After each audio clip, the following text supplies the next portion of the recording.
Welcome to Mental Health Monday. We are so happy to have you all here with us this evening.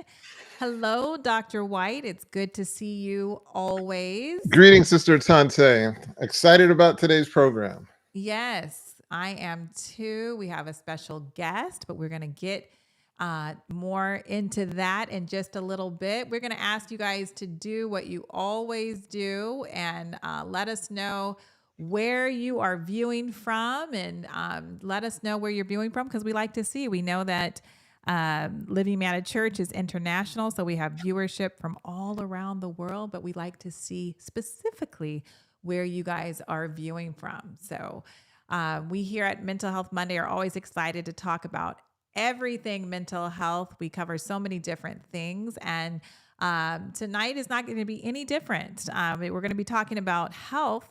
But there's going to be things about mental health, how they are connected. We're going to be seeing the ways that they are connected and what we're sharing this evening. So please put in the chat where you're viewing from so we can say a special welcome to you. And I don't know about you, Dr. Whyte, but are you seeing your chat? There's no. Now I just saw Jason Luxton from Oh, yep. Milton, Okay. Freewater, Oregon. He beat out Welcome. Clint. Yeah, welcome, Jason. We're missing Clint. I don't know where Clint is at. Clint is a faithful. He's always here for the past 3 years. Clint has been with us so many times here on Mental Health Monday that we just expect it to be him. But we are happy for all of you being here. We had that Absolutely. 2 week break. We haven't seen you guys, but we are excited again to be here this evening. So many things have happened. There's Clint. There's Clint. We see Amber Oh, okay. representing Northern Cal, but yeah, there's Clint. Welcome, Clint. Welcome, Clint. You weren't the first tonight, Clint. So that's why we were worried. We were worried. Want to welcome Deborah. I don't know where. Absolutely. Yes, Deborah. Welcome to Mental Health Monday. And I was just saying that there's been so many things that have happened since the last time we were on the air. I'm thinking after we did we do a I'm forgetting. We did a program right after the horrible Yes. assassination. We did do a program. Yeah, we Okay, did. but I Yeah. think the things that have transpired after that, we have not been on the air since then. Okay. And there was a sad, it was sad yesterday. I was just, it was just a Sunday, a lazy Sunday, and turned on the news, and there was another shooting in Michigan. I don't know if you heard about that. You didn't I hear didn't about get that. any There's details. I didn't get any details. yeah, there's just in a church. There was a shooting in Michigan at a church, at a Mormon Oh church. no. So, Oh no. yeah. So I don't. The last I saw, I think one or two had died, but there were 6 injured, and it's just sad because that you can't feel safe even at a place of worship. This is and a lot of stress. People have a lot of anxiety and stress over these types of things that happen. Well, So, it's really sad because you're gonna mhm, see more and more armed guards now yes. in church settings, and before you know it, it'll be in every setting. Actually, I saw someone on the news. He works in that field in law enforcement, and he said they do recommend many churches hire a security team. It's just like We're living in that time. it's just crazy how it's getting, you know? Yes, It was it really is. And so it's, here, listening to programs like Mental Health Monday to get tips on how to deal with anxiety and stress, that is very beneficial because of the times that we're living in.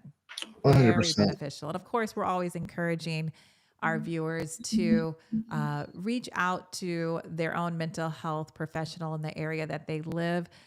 Just to always have someone that, if you need that resource to talk to when you're going through things. And so it's very 100%. important to 100%. have that. But yes, we want to jump into our program. Thankful for everyone who has put in the chat hello and where they're viewing from. You can continue to do that. We like to see where you are viewing from, but we would like to welcome Dr. Columbus Batiste.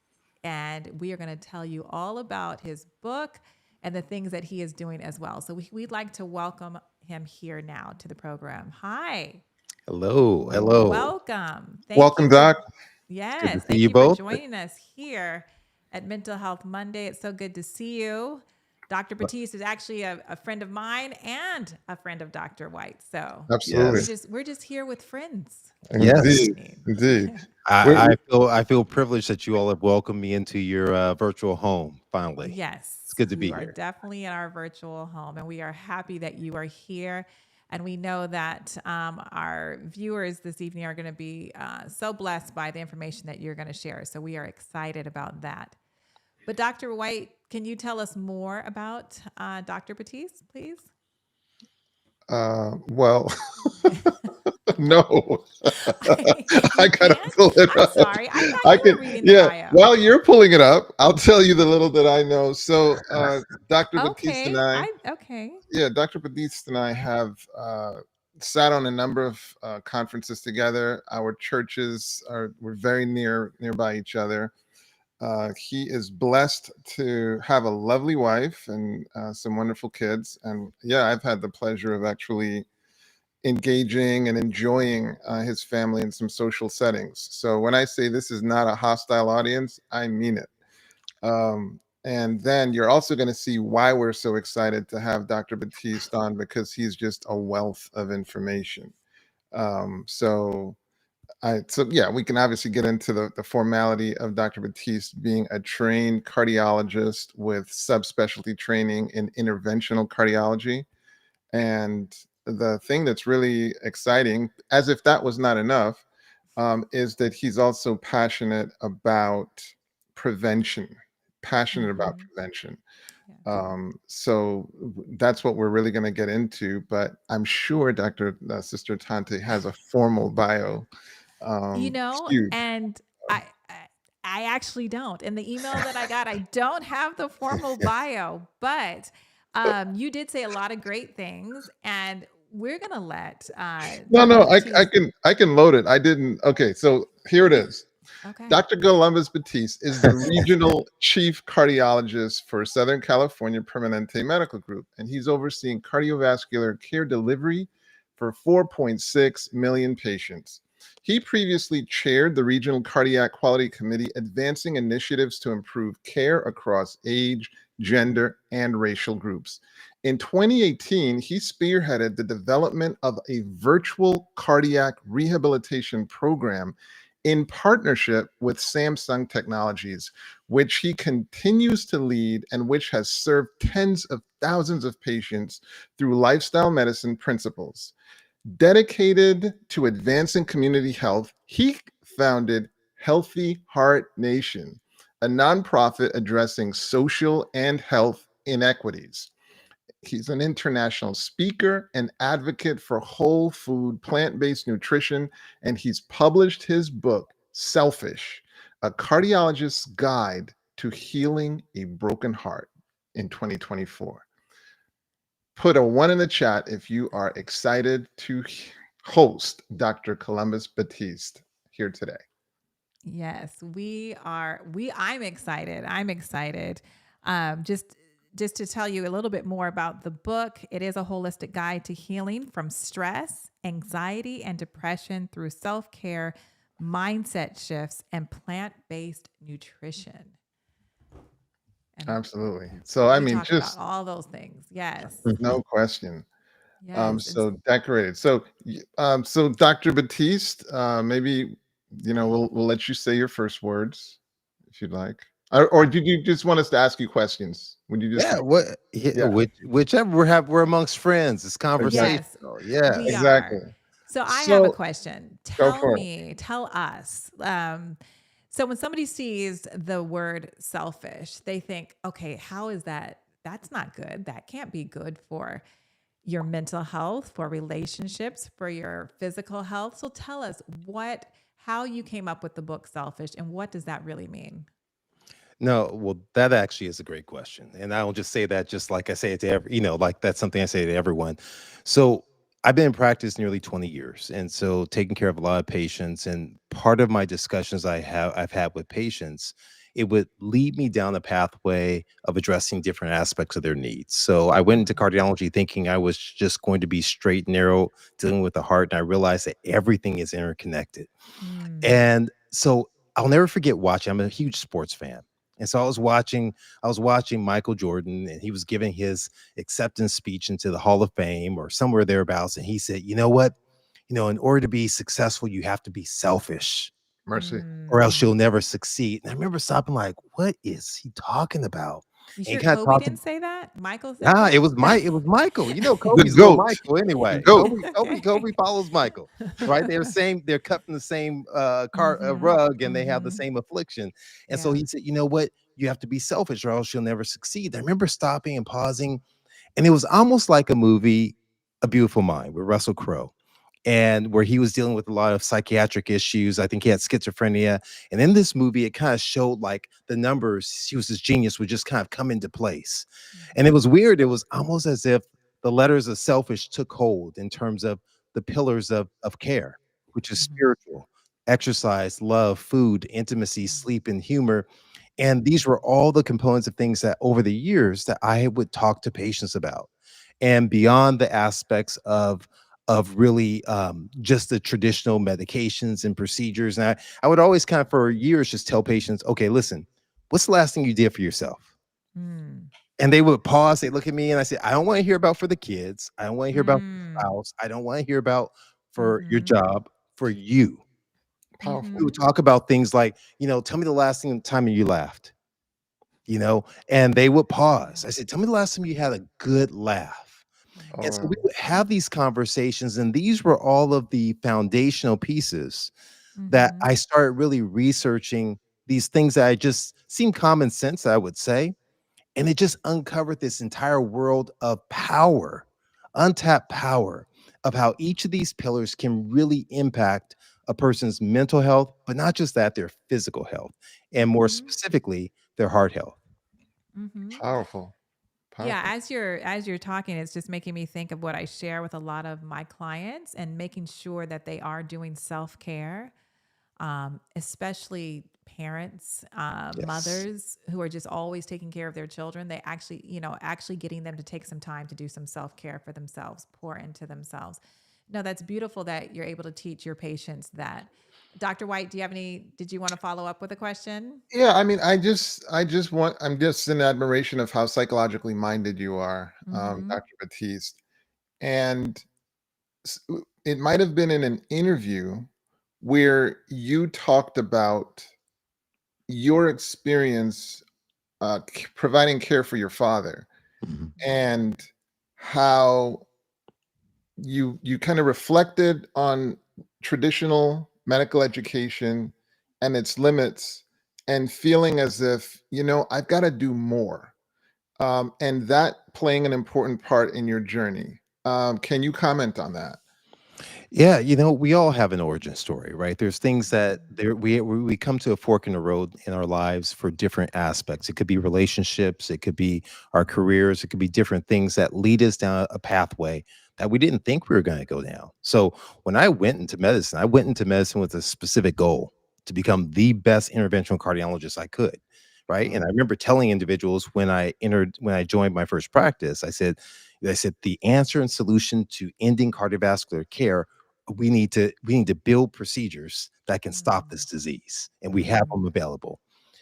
And the pathway of seeing my dad succumb to a chronic illness, a chronic preventable illness, an illness that doesn't have to happen, was one that was eye-opening. At that time, I was triple board certified. I was chief of the local department there, and I could do nothing at all to really stop that progression.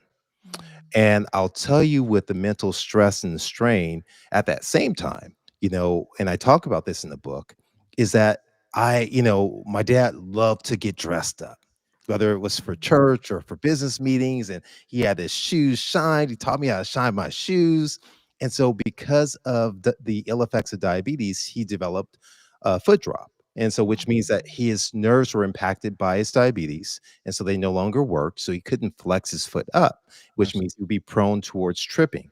So he had to have a brace, which meant that he couldn't wear his shoes any longer. mercy. So, as a big time cardiologist, I found a place back in the day that made his favorite Stacy Adams shoes that would fit into the foot brace, therefore. So he was like a kid in the candy store. He was so happy, dressed up with his shiny shoes on and had his suit. But little did he know, and I know that as a result of the pressure from wearing that, it caused a foot ulcer. That Wow. foot ulcer then progressed and became infected, and my dad never walked again. And so, and he subsequently passed away years later as a result of a multitude of aspects. And so I felt a tremendous level of guilt with that. That was I the one who drove this? So not only did I not stop it, but did I somehow play a role? And so that was a dark time, in terms of really trying to deal with that of self-guilt and doubt and all of those things. And as I began to search and I talk about this, it was only because of the seeds of resiliency that my parents they planted in me as a child that I was able to kind of come out of that darkness and see what God had. And so, you know, it wasn't surprising to me that as a result, I began to search a lot of different aspects of what did I miss? What else could we have done? What else could I have done? Did I not pay attention? Do I need to pay more closer attention to my patients? Were there things that outside that can happen? Because we understand that health happens, about 20% of health occurs inside the doctor's office and hospitals. 80% occurs outside, or what the estimates are. And so what could have been done to encourage my dad outside of medicine, his nutrition, the other components, for someone who knew about what to eat well, but keep him on that straight and narrow? And that began the process of me researching. Mm. That began the process of me going to Barnes. It started off simple, like everyone else. I went to Barnes and Nobles. I didn't even go to like PubMed The and literature. lit searches like that. I went to like simple places. And then then as that progressed, I started going into PubMed. I started going in and I stumbled on books that were impactful that then led me back to a path that perhaps I was trained in unbeknownst to myself years ago as a child. And so that really began to build, and I've always had curiosity about how things work. And so I started learning about the mechanism of action, of how food, of how our mindset, of how spirituality, of how our forgiveness, about how the intimacy of relationships, of precisely what happens in the body that can transform your health, both mental and physical health. So, I mean, that's a long-winded answer to kind of say that full circle Oh, that involving. was beautiful. Mm-hmm. That's beautiful. Mm-hmm. The question that's jumping off the page right now, Dr. Batiste, what's the last selfish thing you did for yourself? Oh, I'll tell you, the last selfish day I think I did for myself was yesterday was my birthday. And I went Good. and I spent 45 minutes in the infrared sauna, which I can talk to you about all the health benefits of that. Good. That's Then I awesome. had a 90-minute massage and I That's selfish. That's Yeah. what's up. yes, and then I completely just took time, moments of gratitude in terms of being grateful for the past year, all the blessings, all the challenges, all the Yeah. successes, to reflect on those things and to call those out as well. And so I did those things in terms of the components of selfish, which are important. I exercise too as well. I laughed a little bit. So all the things that I talk about in the book, actually, I was able to participate in during yesterday's period of time. Happy birthday, Doc. Happy Yes. Appreciate birthday. that. Happy Appreciate birthday. that. That's wonderful. I love the things that you did. The infrared sauna is amazing. It's Yes. amazing. Amazing. We do have a question. One of the viewers has a question. Clint Ives is asking, is there such a thing as healthy obsessive drive towards goals? Absolutely. Absolutely. Listen, I set a theme for every year, right? Mm-hmm. And so that's typically what I'll do when I reflect on the upcoming year and what my goals are. And so I've had intentional as one of my words of the year for the past couple of years. But this time I decided I was going to make it three-pronged and keep intentional. I said strategic, intentional, and unapologetic. Mm. That's where the obsessive component comes in, because Mm-hmm. what may seem as an obsession to others surrounding you, that brings Mm-hmm. is your drive. That's your meaning. That's your purpose. So when we talk about meaning and purpose, that's such a powerful component and it's tied to longevity. And that's a component of, people when they find their purpose. Now, obviously connecting to uh, to God and having a drive and a purpose. That's what spirituality is. But that meaning and purpose, that connectivity is such a powerful thing. Now, to someone on the outside, the fact that you're driven to your meaning and purpose may seem as if you have an obsession. And that's where being unapologetic as you're on this journey to achieve your best self becomes important. Because guess what ends up happening? That when others want to have cake and ice cream, they want to go for a pizza party, and you're like, you know what? I'm going to be intentional in my efforts. I'm going to be selfish. That really doesn't. I'm going to be unapologetically selfish because my goals are X, Y, and Z for towards my health. I don't care that others around me may look at me like, why aren't you having this? Why aren't you doing it? That guess what? I need my rest. That I guess I'm gonna have to be selfish in that moment, and I'm going to get my rest. That there takes a level of dedication, that you see that this interplay plays a role. So I do believe that there is a healthy obsession towards your goals. Well said. Well said. When do you suppose selfish would be a bad thing? Well, I think anytime that and so now I'm a as I always like to joke with my admin, my not assistants, but my partners in leadership. I said, I'm a get outside my lane a little bit here. So when I get outside my lane a little bit into Dr. Whyte's realm and Tante's realm, whenever we all have a little component of everything, I believe. Right. There's a little bit, I have a little bit of obsessive component. Did I lock that door? Let me go back and check that door real quick. A little type A, a little bit of all these little small components to get depressed a little. I describe being depressed a little bit for a period of time. It's when it takes over your life, when it's persistent. Yes.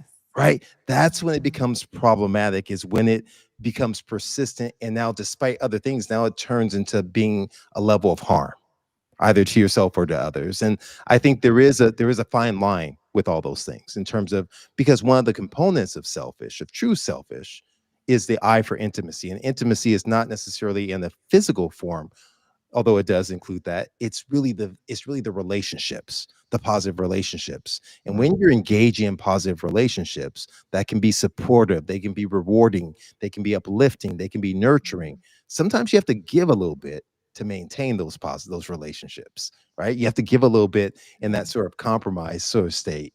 And if you're completely self-absorbed, you can't give a little bit for the relationships.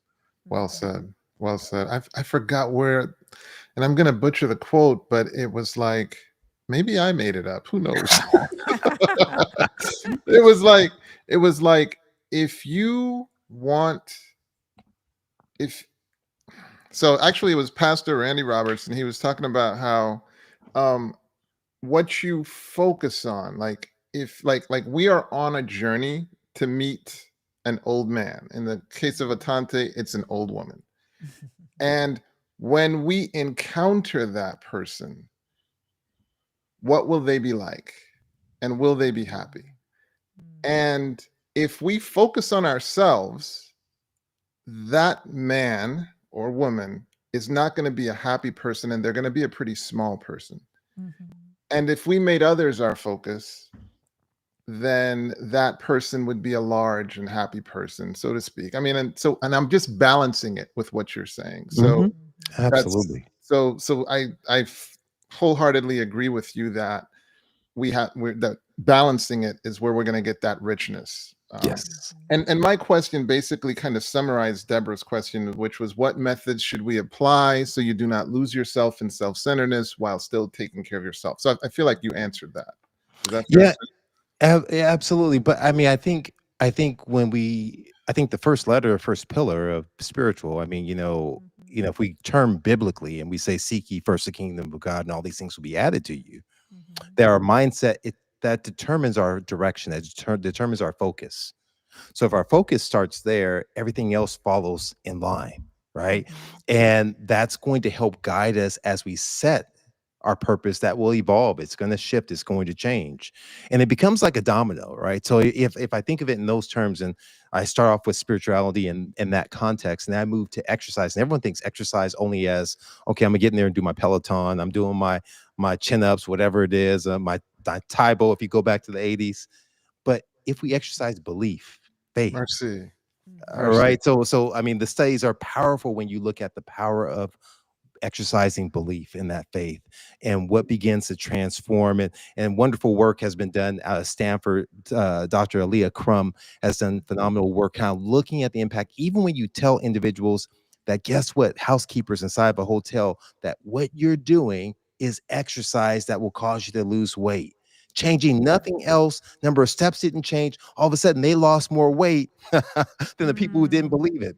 They told Yes. people, okay, listen, you're drinking this smoothie, but this one is high, rich in fat. All of a sudden, what begins to happen in terms of the body composition based on Mm. the mind, Mercy. The and when power. we compare our medications, and we all, you understand this, if you Placebo. prescribe or you take anything, Placebo. we compare it to a placebo, which means an Mm. inorganic substance is inert, has no biological activity, which means we're comparing it to your mind, Mm. and you have to beat out the mind for it to get approved. But the one thing we're losing in that is I have to also believe in that medication that has some Yes. biological activity. So that belief component plays a role. So now you move from spirituality, saying your purpose, and that's there, you're exercising faith and belief. Now you move to the expression of love, because Mhm. love is no longer, it's not just a noun, it's a verb. And so as you move to that in forgiveness, in Mhm. gratitude, in volunteering or altruistic efforts, now things, the connectivity starts to take shape, and it takes hold, and you're moving through that. Then you move to, hopefully you're having communal food eatings, and we're going to skip over food and come back to that at a later time. Then you go into the Mhm. eye of intimacy of relationships. You're building relationships, because now guess what, you have your purpose, you have your belief, you're excited, you're expressing that belief through your actions, and now these Mhm. relationships are being formed, and you're able to rest and then get joy and humor in life. So Right. it's all interconnected. It's beautiful. Yes. We have another Beautiful. question. This is from Luetta. I hope I said your name correctly, but she's asking, what do we do with esteem others above yourself, which is a biblical principle when you're talking about being selfish. And I'd like to take a stab at it. And then I Yeah. want you, Dr. Batiste, too, as well. Even though, yes, the book is called Selfish, but self care actually is everything except being truly selfish. You're actually pouring into yourself. It's like for me to show up to be a good wife, to be a good mom, even to be a good therapist, I need to do my self care, pour into myself so I can show up and be the best version of myself. So you're actually not being selfish. You're making yourself the better version of yourself, doing the things that you need to do so you're in a healthy mind space so you can be a good mom, be a good mother, be a good whatever your work field is. But Dr. Batiste, please answer her question from your No, take. you're absolutely right. And I mean, it's you you want to engage in the principles of being selfish as I outlined them, Mhm. not in the personal, not in a humanistic perspective. A Right. humanistic approach towards being selfish is it's mine, as if you're a petulant child. The biblical Christ-like perspective as it pertains to being selfish is just what I outlined. Yes, sir. It's the spirituality. It's the exercising belief. It's the love as an action. It's the food, Mhm. whether or not the intimacy of relationships. It's the sleep or the day of rest and coming away. It's the joy of life. Those are all the components, the humor that plays a role in truly being a spiritual, a Christ-like. I believe a God-centered selfishness is That's what right. is what you have to look at. I mean, you think of from a biblical perspective when Christ went away from his kids his parents as a teen, he said, "Listen, I got to be about my father's business," Yeah. right? That's right. That Bro, was when some when people are like, "What are you talking about? How you going to talk to your parents like that? That's selfish." when Yeah, he he said was being Christ had selfish. kids, I almost fell out of my chair, man. No, no, no. When When he was Christ with his was a parents like child. that, yeah. When he was a kid, a child. Yeah. Yeah. No, Yes. No. Well, go yes, ahead. please continue to put your questions in the chat because you guys are part of this program and we want you to get everything out of it while we have Dr. Batiste here. But I have a question. Um, so tell us on how being selfish, like with your diet, like what the things that you eat and how does that affect your heart Yeah. So, I since you're a mean, cardiologist? well, when I look at, I mean, we've taken, we've broken food down into macronutrients, and food has transformed over the years. And food is Mm, relationship. Food is personal with people, right? It Oh, brings joy, it brings happiness, it yeah. brings memories, emotions are tied to it. That's there, and that we know on a regular basis. But when we look at where are the medicinal properties of food, right? Where are the Mhm. medicinal properties of food? It's clear. It's clearly evident the foods that will transform your life really are found in the foods that have been given to us on the earth, right? So fruits, vegetables, whole grains, beans, legumes, nuts, and seeds. There is zero doubt about it. So when I break that down and we start going through from a standpoint from your health, whether it's mental health or physical health, and we walk through those principles and we look at what is the power of vegetables. Well, we'll take power of like green leafy vegetables, for instance, right? Popeye Mhm. was right when he talked about the muscles growing and eating the spinach, but we know that it releases something called dietary nitrates that your body will, as you chew, you begin to transform. And all of a sudden, what begins to happen is your vessels will dilate because it interacts with the lining of the vessel called the endothelium that leads Mm. to what we call vasodilatation. That's Mm. powerful.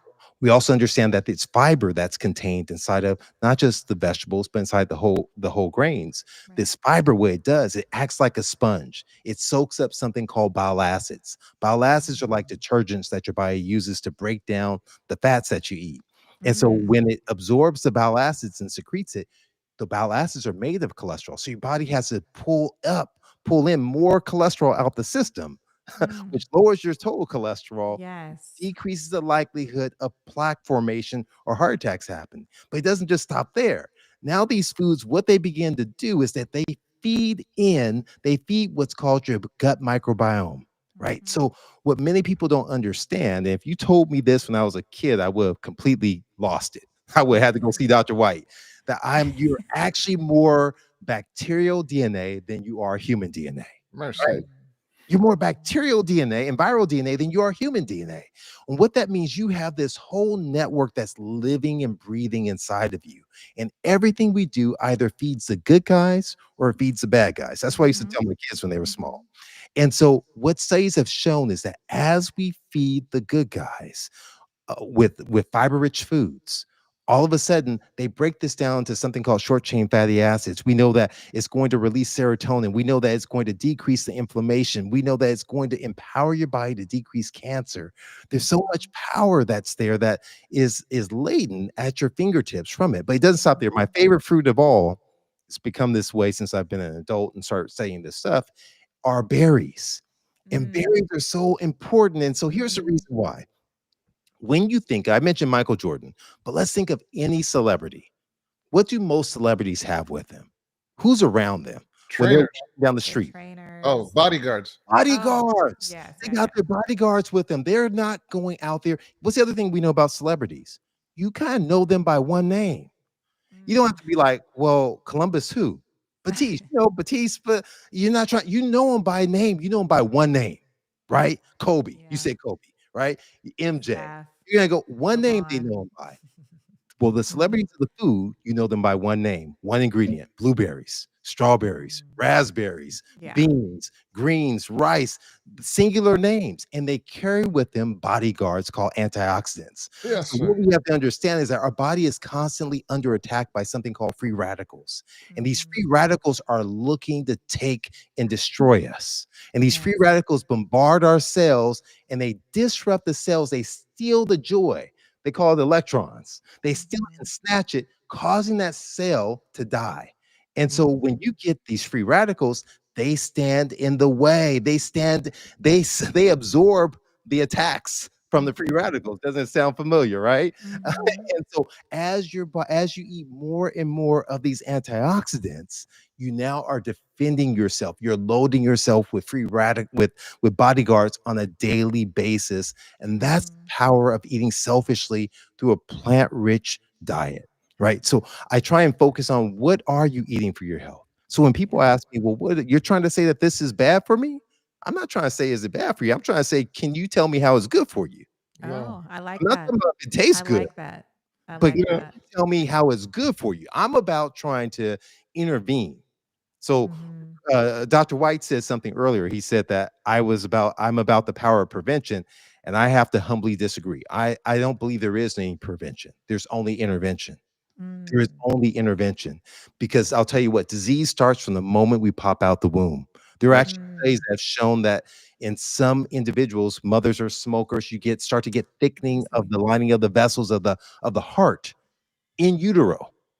That we Mm. know that atherosclerosis begins before the age of 10. So as early as 2 years of age, it Mm. progresses, that individuals will have this, and that it's a silent progression. And this goes to multiple disease states Yeah. that we're all living with microscopic cellular death that's leading to cancer. And so we're constantly in this struggle between illness and wellness. And the question is, who are we feeding? The good Right. guys Mm. or the bad guys?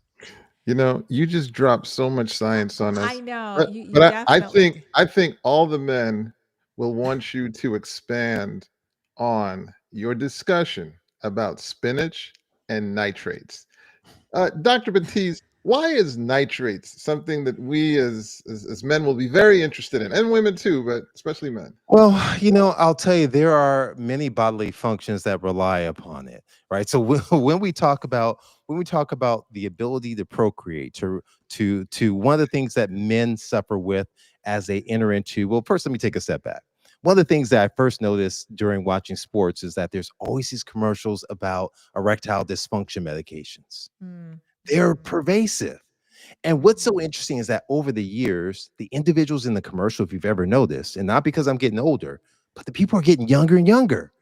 Before they would show like senior citizens in these erectile dysfunction commercials, now they're showing 30-year-olds in Mhm. erectile dysfunction commercials. They're advertising on social media, and the question is, why?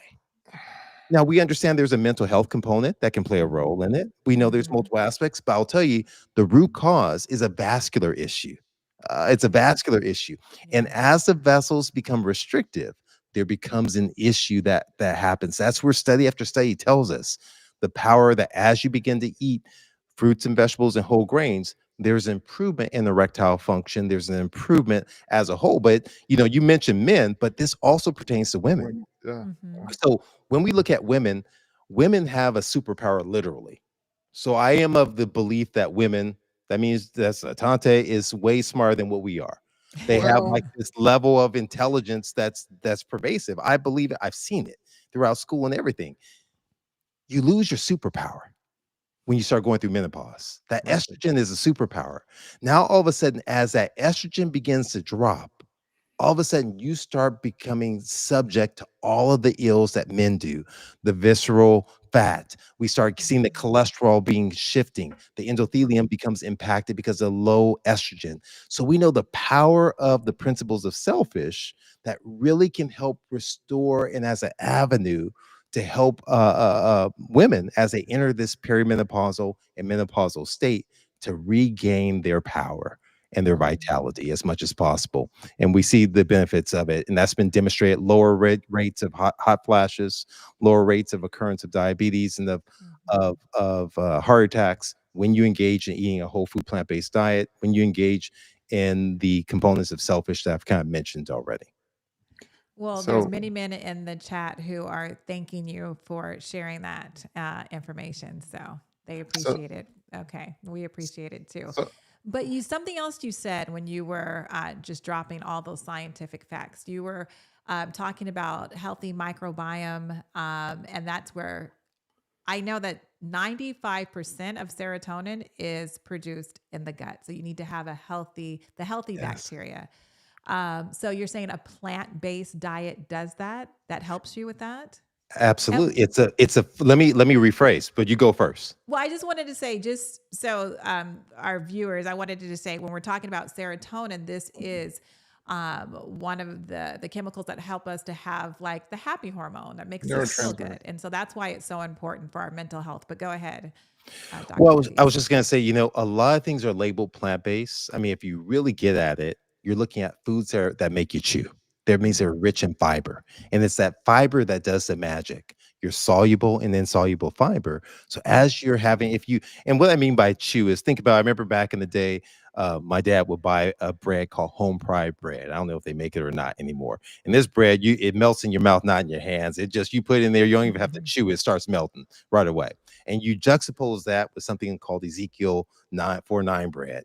You're chewing Mm. for days when you're That's Right. my eating that bread. bread. Yep, Yeah, you're chewing for days. yeah. And why is that? Because it's rich in fiber. It's rich Yeah. in fiber. And that fiber is the stuff that makes a diverse microbiome. But hear me with this part.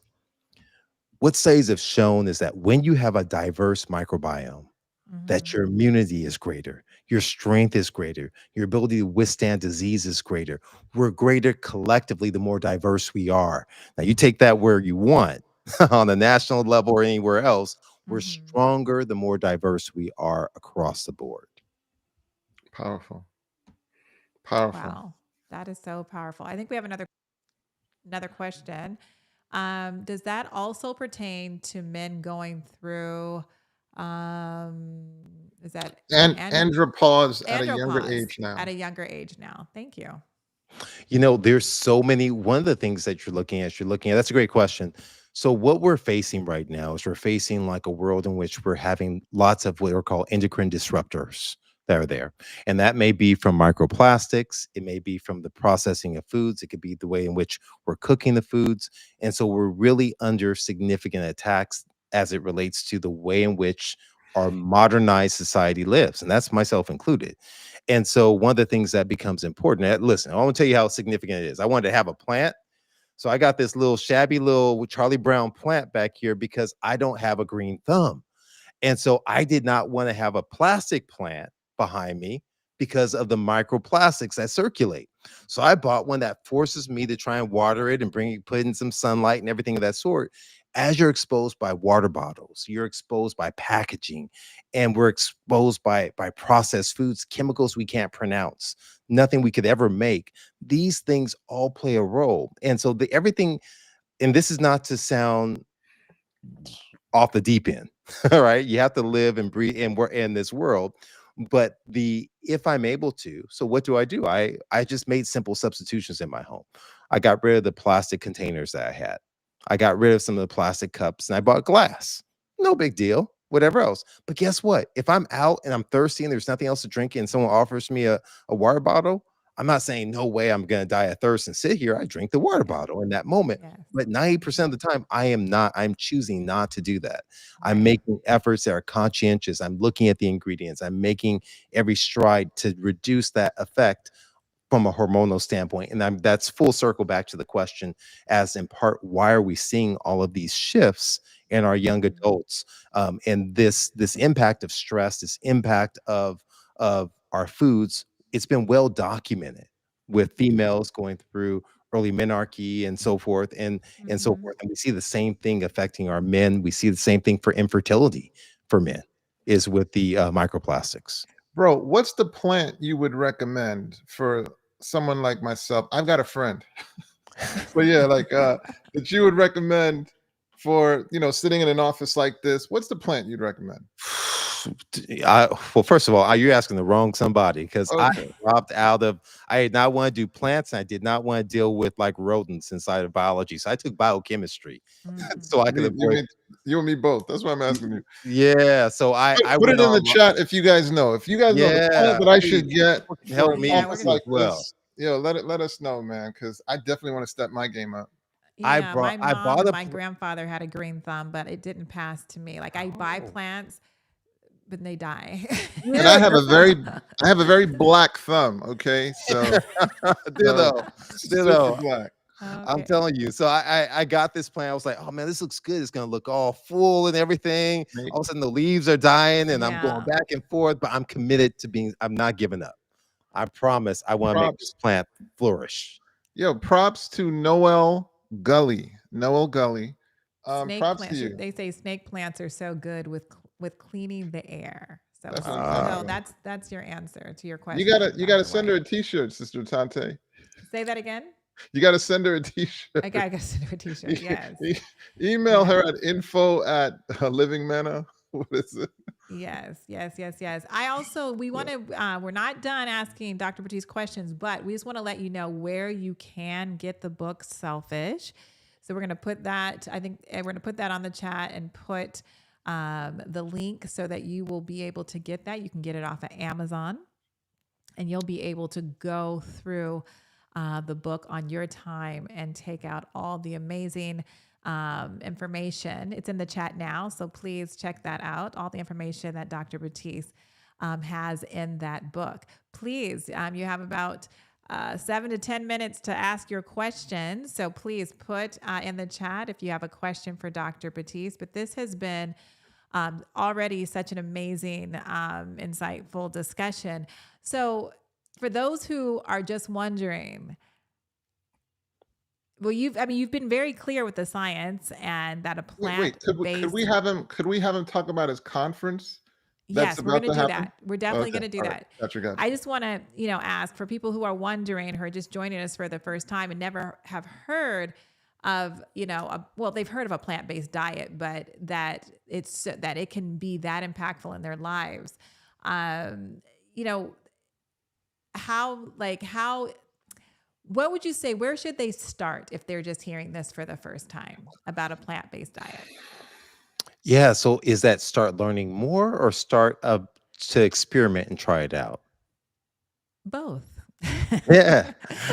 So one of the things that I would say is that I would choose if I'm just starting out. First of all, it's not as foreign as you think. When you think Mhm. of smoothies you might make at home, and you put your blueberries and a little bit of maybe you put a little vegetables inside there, a little bit of water or plant milk or so. That's a form of eating a plant based meal. That's there. A bowl Absolutely. and berries on it. And when you think of Mhm. a salad, now I didn't say ranch soup with a few pieces of lettuce. I mean actual robust amount of leaves and You said different ranch things soup. that have a crunch factor, right? Mhm. But one of the best ways I love to do it and encourage folks is using the bowl method.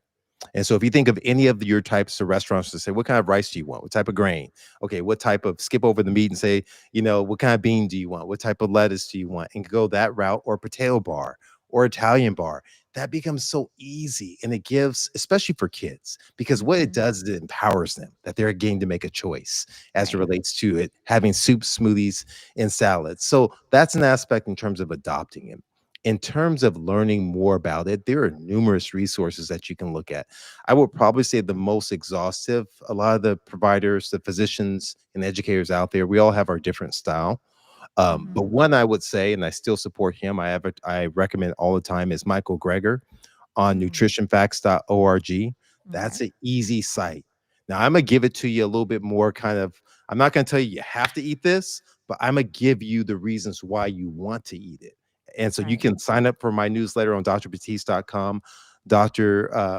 Greger has been at this for about 15 plus years. He's built up a Mhm. huge catalog, whether or not you're talking about mental health, if you're talking about heart disease, you're talking about rheumatologic disease, if you're saying, well, are eggs good or bad? Or, hey, can I have Mhm. this? And he just is giving you the science on what it says. And that can be very helpful as you're on this journey. And I think if you take a mindset and Mhm. don't focus so much on what you can't have, Right. but you flip it on what can you have. Just focus on what you can have. I'll never forget this young lady who I encountered. And so she was saying to me, well, Doc, what should I eat? I said, okay, I want you to start every meal with a large salad. I want you to do this, this, this, and this. And I'm gonna be too full to eat anything else. I just smiled at her. That's the Okay. point. I Yes. just smiled at her. That's the point. There's another question, but before we go there, I want you to be able to promote your conference as well. And so if we could put that in the link and you talk about an upcoming conference that you have. Yeah. So I mean, it's basically what they call like IRL. I'm learning about in real life. So we're bringing this right here in Mhm. real life. And so one is understanding the power that you have at your fingertips and the things that you do in your daily basis in terms of the Mhm. food and offsetting disease. And we talk about that on day one. And we go through that with experts around the country. On day two, we're really looking at how to apply it in our communities, right? Because Mhm. no man's an island and we need to be able to help our neighbor out. There's a great analogy or story from like the turn of the 20th century that that fire stations used to be privatized, and Mm. so they quickly learned that, guess what? If my neighbor's house is burning and they don't have a fireman coming to help them, that's going to spread to me. And so we see that perhaps in our neighborhoods and the foods that are become available at the schools our kids are at and the foods that they're eating. And so we want to Mhm. enrich our communities. We want to empower people to understand that guess what? We're not telling you you can't, but we're telling you you can. You have Mhm. a right to live healthfully. And that's what the Help Conference is about. Is trying to establish a platform to go out into to communities that are at risk and really helping them to understand that guess what, your health, yes, you need to have insurance, yes, you need to have take your Mhm. medications, but there's a Right. lot more that you can do on your own that can Mhm. empower your health, and that's what the Help Conference is about. That's excellent. That's awesome. It's So, if you awesome. want to know more about the Help Conference, the link is in the chat. So please go there and learn more about that. There's a question here, and if you well, let's see what you know about it. I don't know, but the question is from Brittany. She's saying, "What's the best place to start if wanting to learn about the red light therapy?" Oh, that's great. That's a great question. So there are some small pieces of information there. I'm not aware of a large aggregate. The problem when it comes to red light, so I just actually looked this up for an upcoming episode I'm creating about the infrared sauna, the red Mhm. light. And so the Mhm. red light is going to give you that warmth that's there and what it does in terms of your system and so forth. There's the largest studies are probably outside the US when we're looking in the Finnish and so forth. Mhm. They've done a fair amount of research as it relates to it. There's not a large aggregate. You can start, to be honest with you, I would typically Google red light and research. Right? Mhm. That's the first start that's there. I don't know of a great book, and that's the fault on my own. So when I've done it, I've gone inside of the medical literature. I've gone into PubMed, some other things when I pulled the data.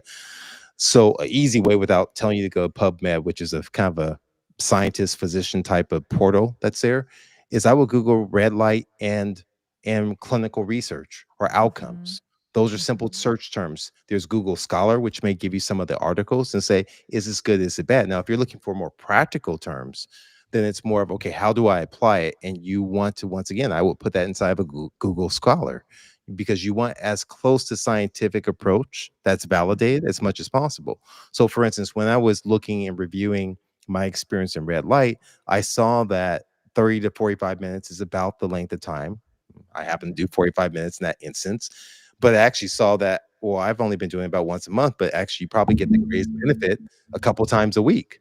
Well, Mhm. I don't have the bandwidth to kind of do it that amount of time, but you're looking at, Mhm. okay, what exactly are the benefits going to be? Well, in my case, I saw that it relaxes the endothelium, it lowers the blood pressure, that it helps stimulate the immune system too as well by that warmth and Mhm. through a mechanism of action that's too complicated to get into right now. But you start to kind of learn about these things and you realize, okay, there is science.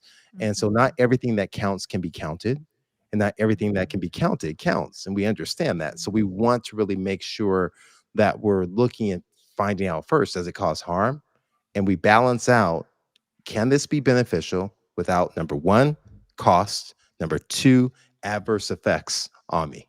Those are Mm. and is there any level of validation? That's my approach towards anything, whether or not it's from your doctor or if it's Right. inside the community. Mhm. Mhm. Yes. No, thank you for that answer. I'm sure that, gave them some direction for red light therapy.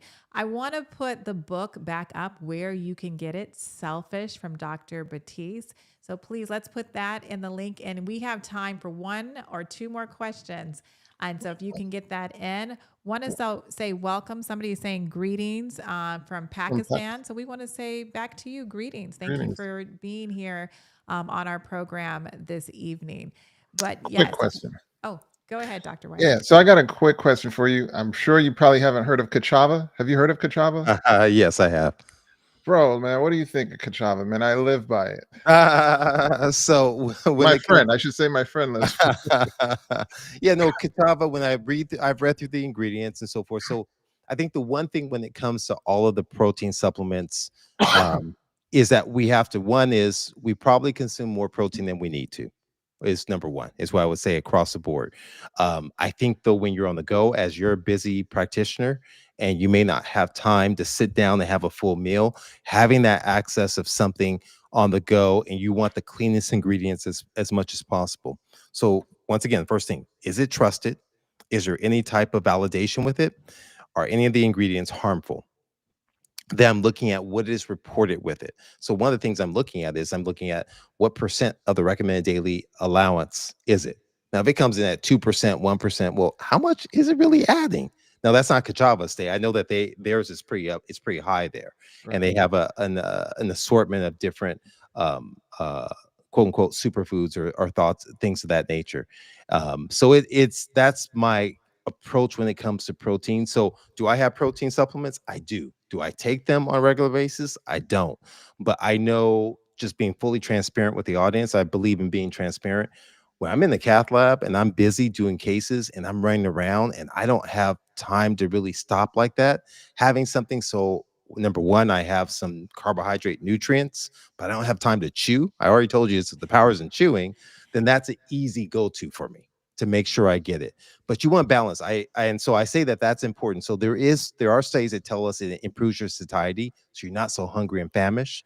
But the only reason why I'm giving caution, Dr. Whyte, is because we live in a proteinaholic state. We're so focused on protein. And so I don't want someone to hear Kachava as a protein supplement and that I gotta get a protein supplement, right? And that they're taking like, you know, 2 grams per kilogram or 3 grams as if they're playing in the NFL or basketball or anything else like that. So that's the only caution. But I think everything I've read about Kachava specifically, it seems pretty solid. Right. It Yeah. I seems, mean, I wouldn't even call it for me. It's not even a supplement. It replaces breakfast for me. Plus, yeah, I'll add some fruits. yes. Yeah, And do so that. now I eliminated all that frying because you told my wife throw away all our oil. So, so now no more frying, no more my patacones. But yeah. So but thank I you, love thank it. you for the feedback. Thank you for I the know feedback. I love it. Now you sprinkle some, you got your berries on there. I You toss sprinkle, in my blueberries. Yes. yeah, you get some flax seeds, some chia, get your omegas on there, and you cooking. You're cooking. Okay. Okay. That sounds very good, healthy and good. Since we're asking questions about what we do, I'm going to ask you. So I drink matcha. I drink matcha tea Mhm. and I typically don't put a sweetener in it. I mean, people can, but I don't put a sweetener in it. So, what are your takes on that? I mean, matcha's a green tea, and green tea is Mm-hmm. so rich in antioxidants, so powerful. Mm-hmm. There's so much evidence supporting the benefits of green tea, and so I see it as a plus Yes. in terms of the consumption of green tea. Period. You worried about caffeine at I all? think it's a plus too. It gives me very clean energy. We have one last question. What are your thoughts on fasting for days? 48. Are you asking 48 days, 72 days? Hours. Sorry. 48 hours, 72 hours, 100 hours. Okay, good. I'm glad it's hours and not days. So I think Or fasting is, intermittent fasting. yeah, that fasting is that's an ancient art that has been validated in studies that we know that is beneficial, right? And so the length of time that you fast may require you to have some physician supervision, the type of fasting that you do. There are Mm-hmm. many forms of it. So whether or not we talk about intermittent fasting or time restricted feeding, which most people are referencing, that's where you will only eat for a period of time of 6 hours or 8 hours. Well, that's Mm-hmm. natural, right? So you should stop eating at a certain period of time. And what's so powerful about it is that studies have shown you can eat the same identical thing Mm-hmm. in the morning versus the evening. Your body processes it completely different. Okay. Mm-hmm. And your metabolism will be shifted in terms of your blood glucose, the cholesterol absorption, everything of that sort. And so having the bulk of your meal early morning makes the most sense. Mm-hmm. The heavier meals and so forth, carbohydrate rich meals.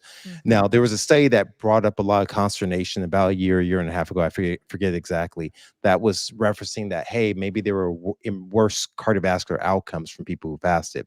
What they didn't characterize was the quality of food. Now, you can't fast and have burgers and fries and steak and pizza and think that you're going to have an improved health outcome because you Mm-hmm. fasted during that period of time. So the quality of food still matters, but the time restriction has been shown. Now, Walter Longo has done a phenomenal job of doing. USC has done tremendous research where what he's done is he's gotten the benefits of fasting over a 5 day period of time with a Mm-hmm. restricted caloric intake. So you're Mm. still eating and you're Mm. drinking teas during this period of time, and he's shown an improved immune function, a Mm-hmm. decrease as far as an inflammation. He's Yeah. shown like all the benefits in terms of diabetes. And so a Mm-hmm. cycle of 5 days at the beginning of every month, I believe it's somewhere around 900 calories into like 600 for about 3 or 4 days. I forget the exact amount. And he has a Mm-hmm. specific regimen. And so he balances it out. It's through a site called Prolong. But Mm-hmm. there are, one can mimic that sort of pattern of what he does in your own life and the foods, depending upon how aggressive you are. Yes.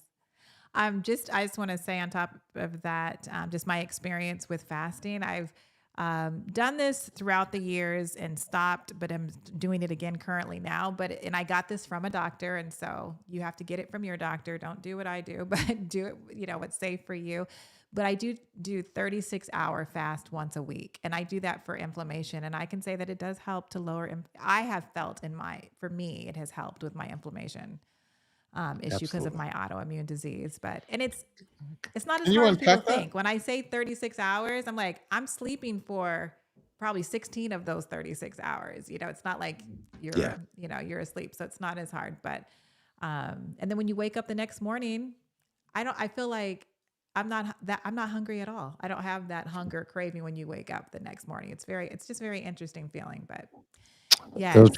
truth be told, I did a 21-day fast years ago now. Time slips Wow. by. And I'll be honest, it was a struggle the first couple of days. And Right. then I had this sense. It wasn't completely no water, no anything.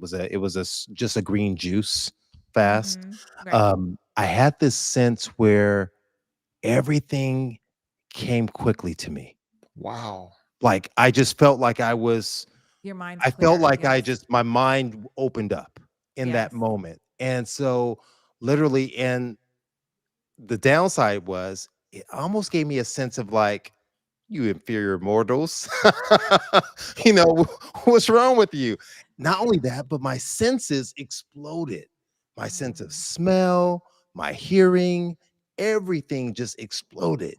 And mm, it was amazing. And I've struggled to get back to doing that again. And I make all sorts of excuses. Number one, it's a lengthy period of time because of yeah, that is. work or this, that, and the other. But I have restricted and gone essentially without any processed foods. And I have very minimal processed foods anyway, but I've Right. gone completely processed foods, and it's given me a similar type of feeling. So I think the one thing that it's telling us is science, personal experience. These are anecdotal experiences from Right. Atonte and myself, and Yeah. not scientific research. But there is Right. a plethora of scientific research which validates really what I described, what she's described, the process that happens in the body.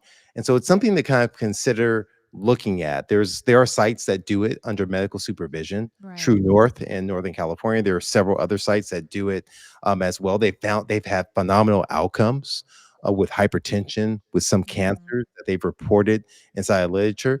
And so there is something to it. Now, if you go and you talk to your doctor about this, if you talk to me about 18 years ago, I would have just shook my head at you and said, "What are you talking about? Don't listen to those crazy people over there." And I'm not saying to abandon anything traditional, but what I'm saying is that there is something to the body reset, and there is growing science as we're reporting more and more about the power of a lot of these modalities. Yes. Well, when you're fasting, one of the things you're doing is you're not feeding precancerous cells. Absolutely. Yeah. This is why it's so powerful to eat a little less than what would fill you, is because you don't want all of your cells fed in a sense. But no, And your wonderful energy, I information. find my energy goes way up because Mhm. my body's not having to digest food. So I'll Yeah. have a lot of energy by the end of the day, which is great. We have to take this last question. We have to take it because it is my sister in love, Veronica Myers. She has a Hey, question. Veronica. And so she is asking, does matcha have as much caffeine as coffee?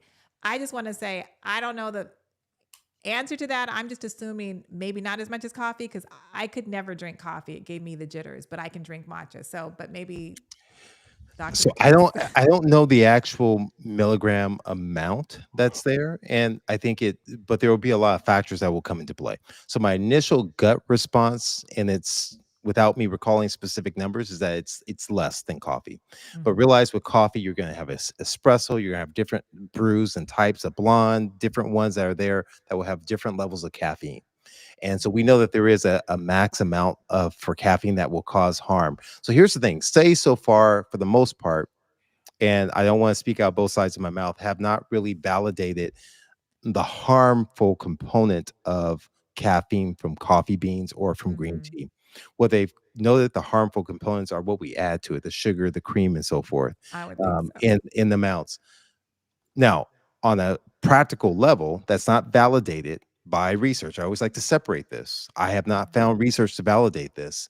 My concern for individuals is just what you mentioned, Tante, is about the jitters, about the heart Mhm. palpitations, the skip beats. I'm concerned that what happens when you have caffeine is that you pee, right? You urinate, you're losing free water, which may lead to Mhm. dehydration to some degree, electrolyte instability, propagate arrhythmias for individuals, but that has not been validated consistently in research trials, for me to say it. I also don't like the thing that happens less so with those who consume matcha and green tea. I haven't seen it Mhm. documented. Doesn't say it doesn't exist. I haven't come across that data. Mhm. Is the withdrawal effect? Is it when I don't like from like coffee and caffeine and so forth? It's the Mhm. withdrawal that if you don't have it, you have a blaring headache, you get grumpy and irritable. I have not Right. seen that play out from what I've found from matcha and green tea in the same way I Mhm. have from coffee, and then obviously all these energy drinks. Just as a side note, this is harmful to your body. Science has told me this completely, and it will wind you up with not me. I'm a plumber of the heart, but you're going to see one of my colleagues who are electricians of the heart is what will end up happening. Mhm. Yes. Profound. Well, this time has flown by.